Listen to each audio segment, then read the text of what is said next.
It was supposed to be the beginning of forever, a sacred union between a man of God and the woman he believed was his soulmate.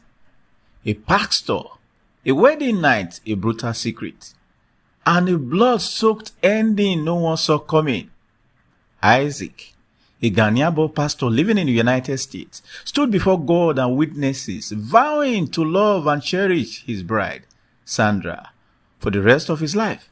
But hours later, that promise would be shattered in the most horrific way imaginable. On their wedding night, inside a modest apartment meant to mark their new beginning, Pastor Isaac, a member of the Ghanaian community in Texas, United States of America, discovered a secret he claims was never revealed to him. Sandra was transgender. Can you believe that? Sandra, born with both male and female reproductive organs. What followed was a violent rage so intense, it turns a celebration of love into a crime scene, soaked in blood.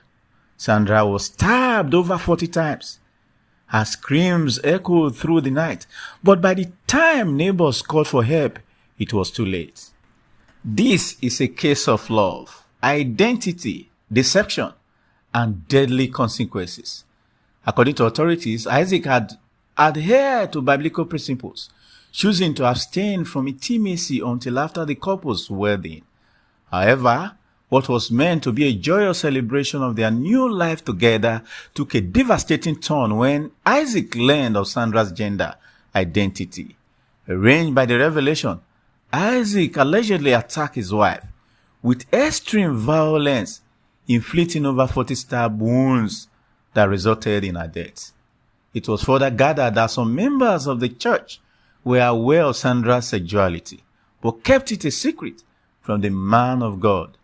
This has raised questions about the church role in the tragedy and whether they bear any responsibility for not disclosing Sandra's gender identity to Isaac. The brutal nature of the assault has stunned both law enforcement and the local Ghanaian community, and investigators work to piece together the events that led to this heartbreaking tragedy.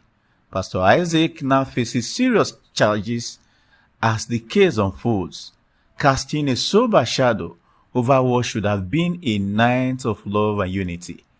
Honestly, it can be very painful when all your thought was that you married a lady only to discover that it was a man like you got married to. Members of the Ghanaian community in Texas have expressed deep sorrow and anger over the